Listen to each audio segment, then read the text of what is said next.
Breaking news, VP Sara panalo. First hearing denied. Gatchalian, walang silbi. Escudero, secret weapon ng DDS. Ayan, syempre itong balitang ating matutunghayan ngayon ay nagbula kay Pinastok PH. At ito po ang inyong lingkod na si BT na magbibigay ng reaksyon at komento dito sa video na ating matutunghayan ngayon. At huwag na natin pagtagalin at sabay-sabay na nating panoorin ang laman ng video na hatid sa atin ni Pinastok PH at bibigyan natin ng reaksyon ang balitang ito. Pasok! Grabe, nakakahiya. Ayan, syempre bago natin simulan ang video ito, nice ko nga pala magbigay ng credits dito sa boses at video na matutunghayan natin ngayon at bibigyan ng reaksyon. Walang iba kundi si Sir Banat Bay. Syempre huwag niyong kalimutang suportahan ang channel ni Banat Bay. Mga katunay, pakibisita po yan. At huwag niyong kalimutang mag-subscribe at mag-follow para maging updated po kayo sa mga vlogs, reactions at sa mga balita na hinahatid sa atin ni Sir Banat Bay. At syempre huwag niyong kalimutang suportahan ng Banateros, mga katunay. Yan, mga idol natin yan. At isa dyan, si Sir Banat Bay. Ipagpatuloy natin. Kagatsalian. Mantakin mo ginawa. Ulitin natin. Grabe, nakakahiya. Kagatsalian. Mantakin mo ginawa ka lang puppet dyan. Iba yung pinagawak sa impeachment. Ibig sabihin, Bakit yung mukha ni Gatchalian dito parang boring? Parang siyang malungkot. bobo ka. Ibig sabihin, mahina kang nilalang. Ano pa ang purpose mo naging Senate President ka? Magiging puppet ka lang pala ni Marcos. Hindi, para may masabi lang na Senate President. Yung tipong kahit wala kang kakayahan, ilalagay ka dyan. Nakakahiya. Mas madaling utusan, mas maganda. Sinira mo na ang karir mo. Hindi Senate President ang dapat tawag sa'yo. Ang dapat tawag sa'yo, altar boy. Nakakahiya ka. Ayun, oh. Magandang araw mga Banateros. Malabo nang makonvict si VP Sara Duterte. Sa madaling salita, malabo na po siyang ma-impeach. At ipapaliwanag natin ngayong araw yan. Kasi, alam mo, sabi nga first impression last. Nga meron tayong ganyang kasabihan. Ano ibig sabihin nun? Yung una mong ipapakita sa tao, yan ang talagang tumatagal. Yan ang impression. Yung unang impression mo na pinakita sa tao, yan ang tumatagal sa tao. Ibig sabihin, yung una, napaka-importante niyan. Ngayon, unang araw pa lang ng impeachment trial ng ni VP Sara Duterte, alam mo, grabe ho, natatawa ako, sabi ko, this is really a good, tama si VP Sara Duterte, bloodbath. Bakit?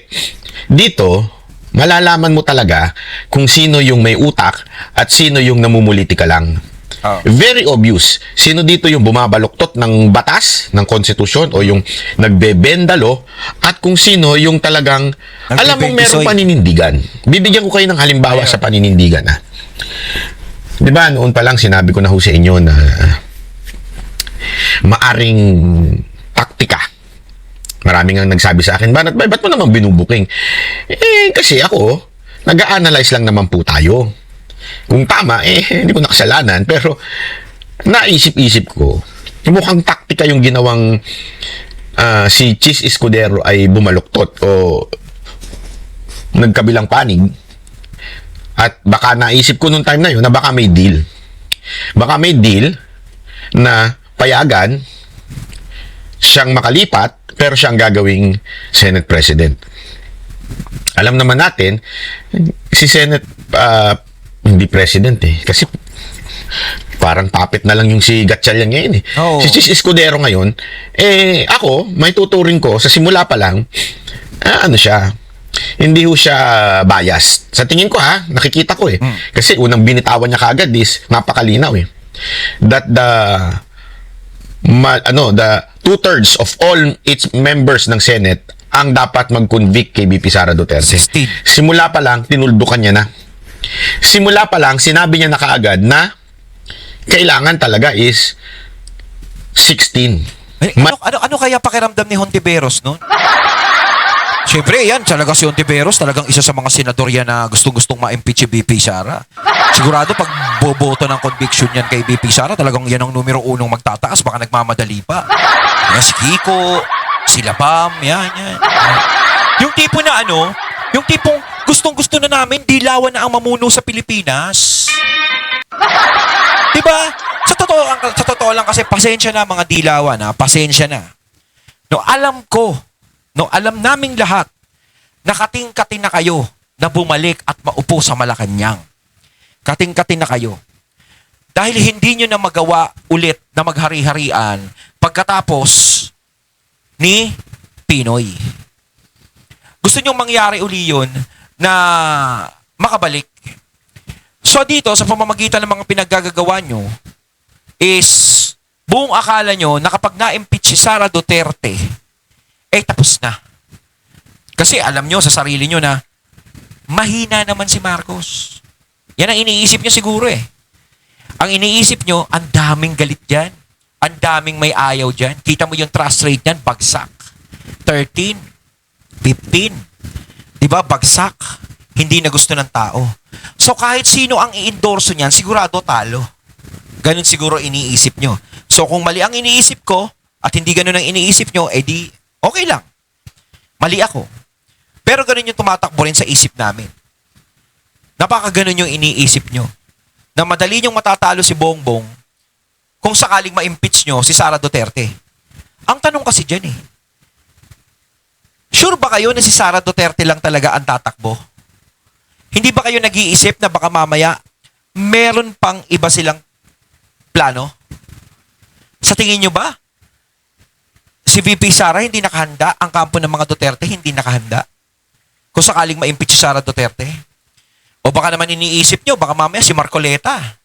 No, ipakulong natin si Marcoleta para... Kasi baka mamaya yan ang tumakbo pag na-impeach si VP Sara. Hindi rin siya. 'Di ba? Parang ang hirap basahin ng isip ng mga Duterte kung ano yung susunod nilang movement. 'Di ba? Kahit sa akin kasi kahit ma-impeach si VP Sara ng paulit-ulit, kahit hindi nyo patakbuhin ng paulit-ulit, kaya kita nyo kung magsalita si VP Sara, okay lang kung ma-impeach ako. 'Di ba? Hindi siya nag-aalala. 'Di ba? Pero kung tutusin, kung magiging presidente si VP Sara, is malaki yung magiging tulong nun para si Tatay Digong ay matulungan sa ICC, sa dahig, para makabalik dito sa Pilipinas. Pero, ano yung sinasabi ni VP? Okay lang kung mai-impeach ako. 'Di ba? Okay lang sa kanya. So, ibig sabihin yun, yung ganong kakul na pagsasalita ni VP Sara, hindi ba kayo parang naaalarma? 'Di ba? Parang iniisip nyo, parang sa isang basketball team, akala nyo, sa Shohoku, di ba? Ang binabantayan nyo lang si Rukawa. Ang binabantayan nyo lang si Akagi. Binabantayan nyo lang si Mitsui. Tsaka si Miyagi. Pero hindi nyo pinapansin si Sakuragi. O, sino yung Sakuragi doon? Hindi natin alam. Di ba? So, habang busy kayo sa pagbabantay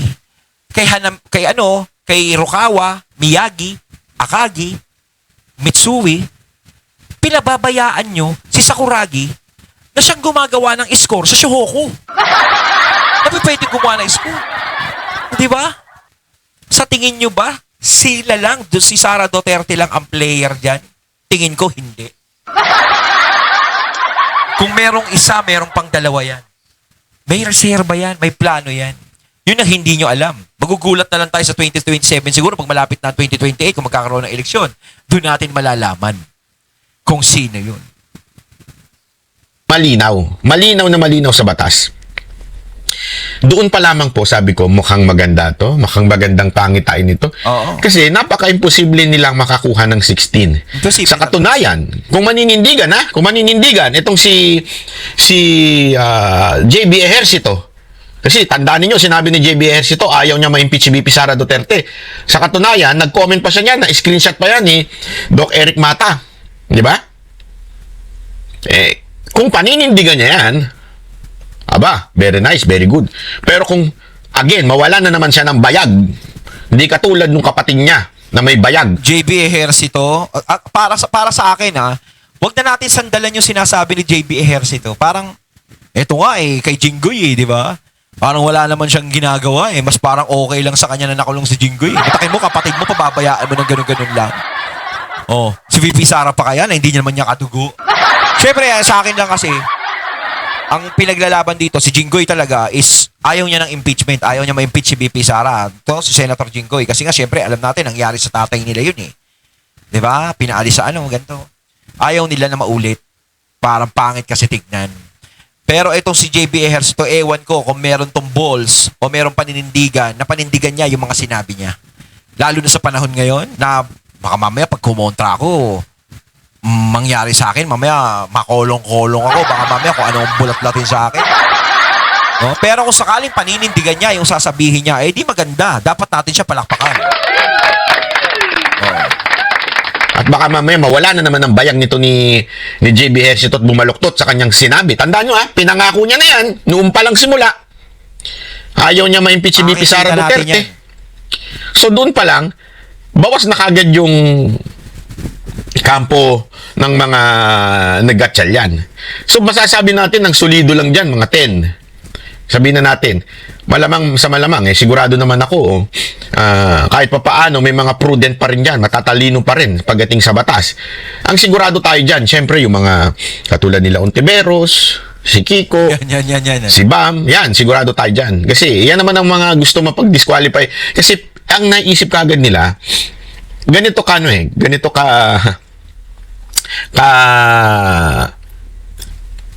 bulag. Etong mga dilaw, mga pink.